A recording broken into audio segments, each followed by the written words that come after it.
But it's a whole different history out there. Oh, yeah, yeah, yeah.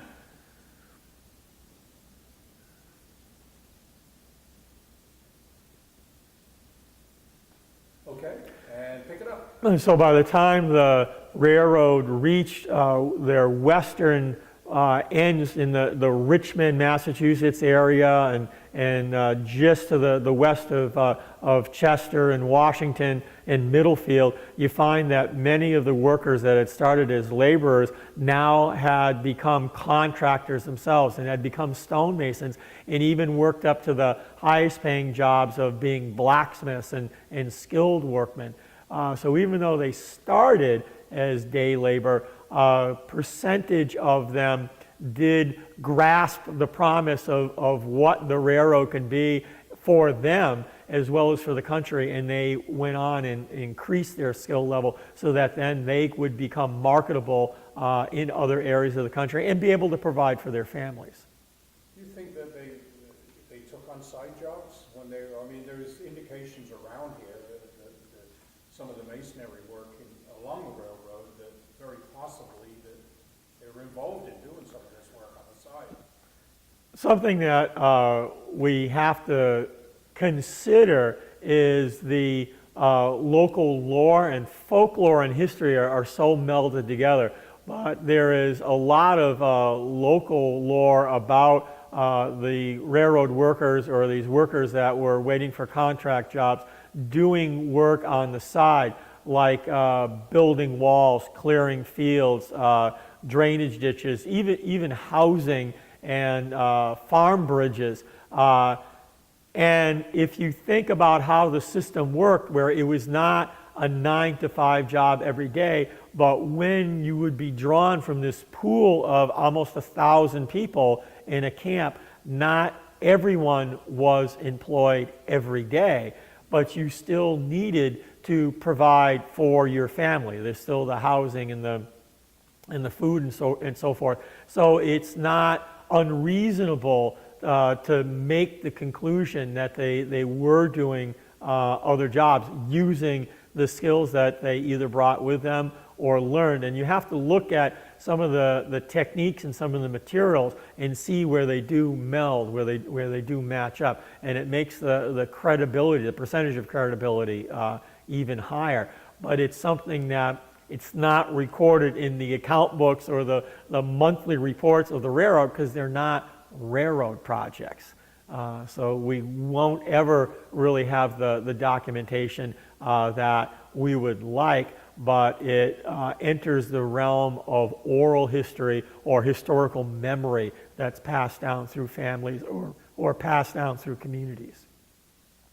Does that answer it in a way that's couching it enough that it gives credibility? But we're not saying, they did that. But how about their work day, the length of time? Did they get a break? And let's talk a little bit about bringing their families. Their wives would cook, or be a part of that whole. Let me rephrase this again.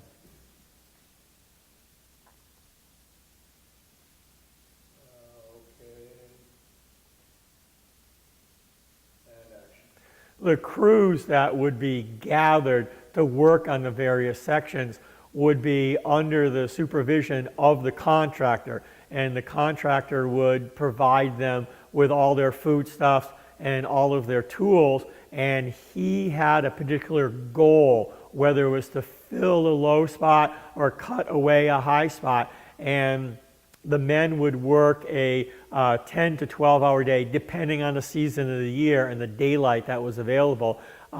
They did receive, and this is something that grows out of laborers' tradition in New England, in Massachusetts, they did receive a break in the middle of the day to have their meal, which is called dinner.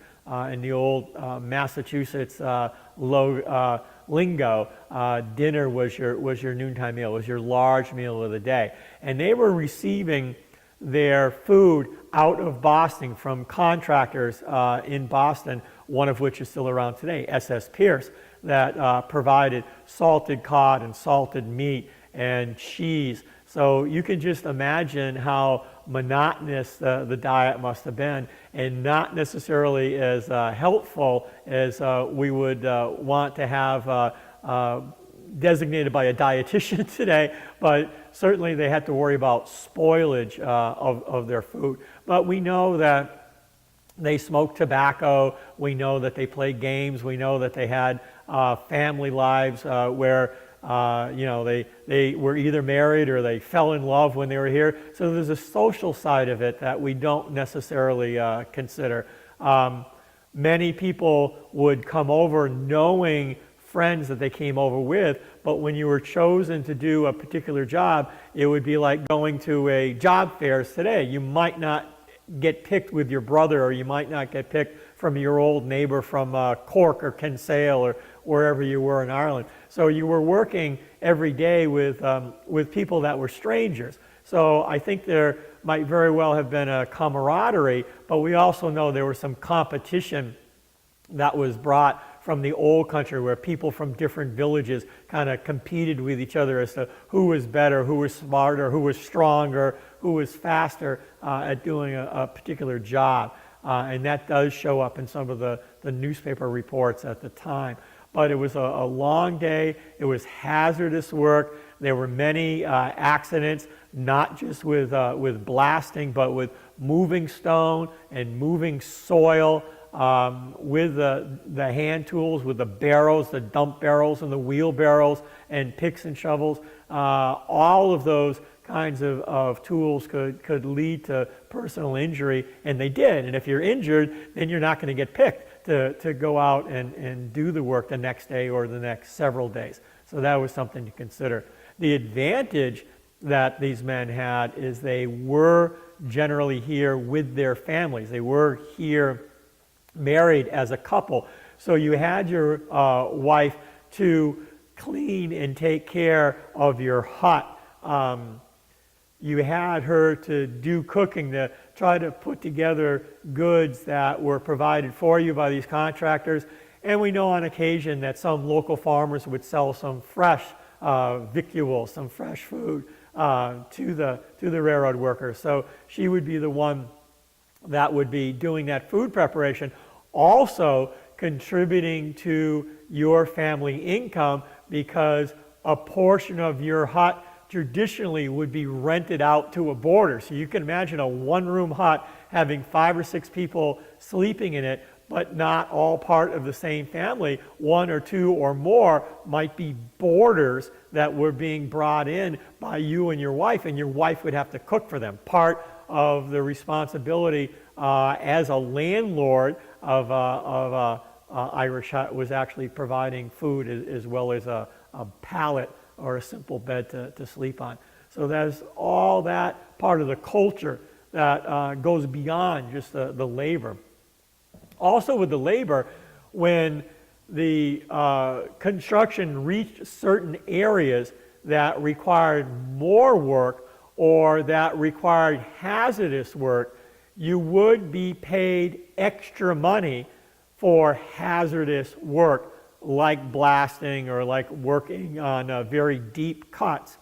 You also were paid more, and many men wanted to do this, you were paid more if you worked at night.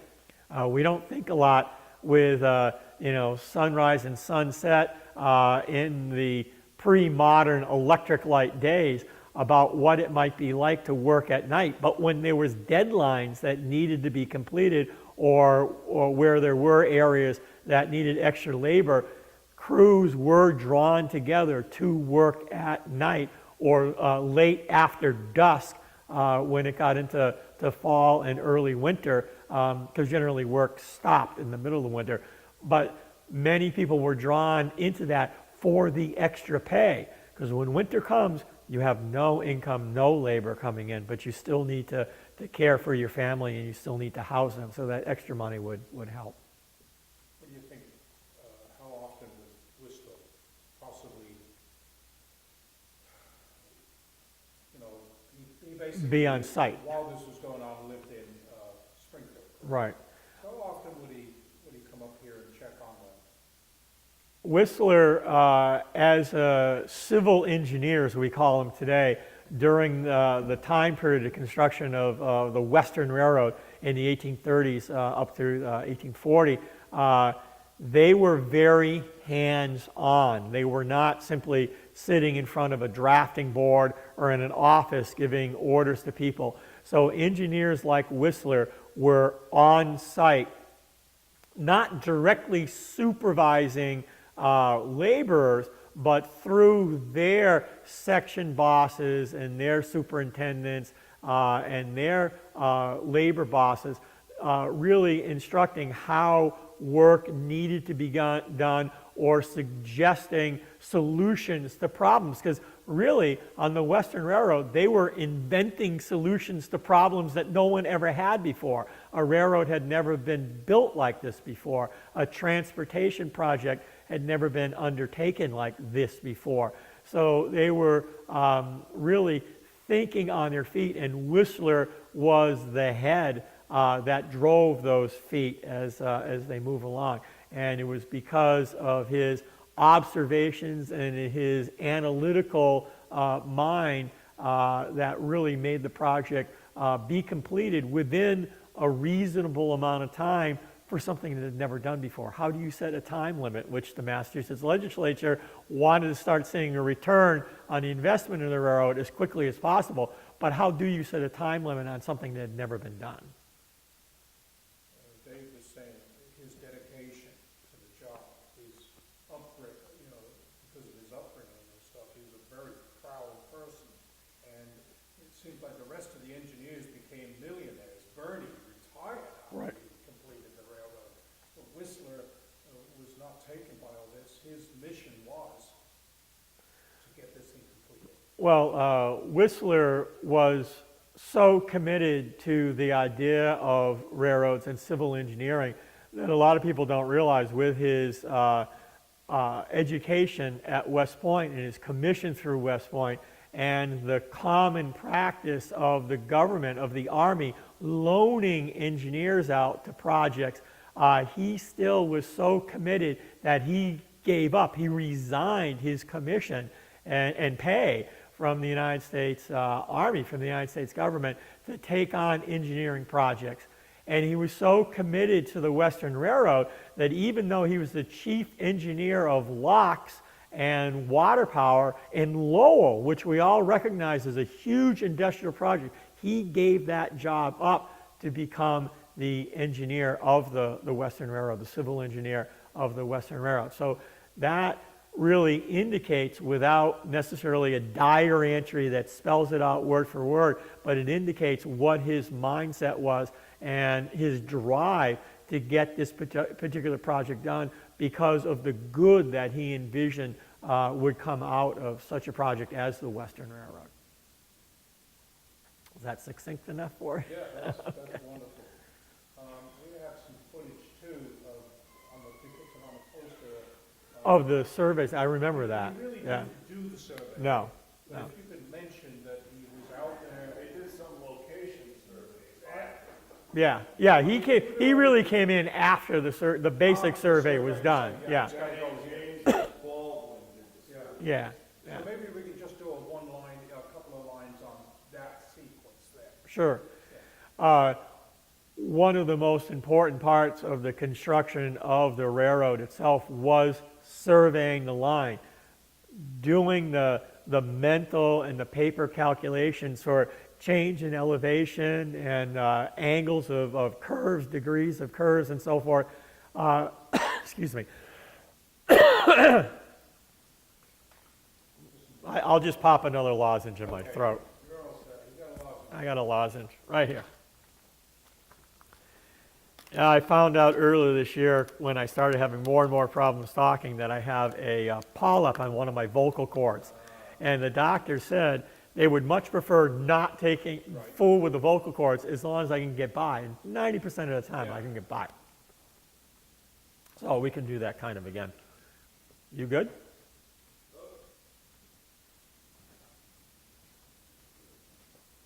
Thank you. We'll hide it there. one of the most important parts that really speaks to the success of the line was all the work that was done before the Western Railroad was built, and that had to do with the survey. Going out on site, figuring out the change of elevations, both doing mental calculations and calculations on paper as to what the engines could do as far as the angle or the degree of curves and the increase and decrease of elevations. And that all had to be done on site through a survey. So the surveys were done early on to decide if it was even possible to build the railroad. And by the time Whistler came on board, he went back out with his knowledge and his mind's eye to really check the areas to make sure that they matched what his knowledge of what was capable to be done under the technology of the time.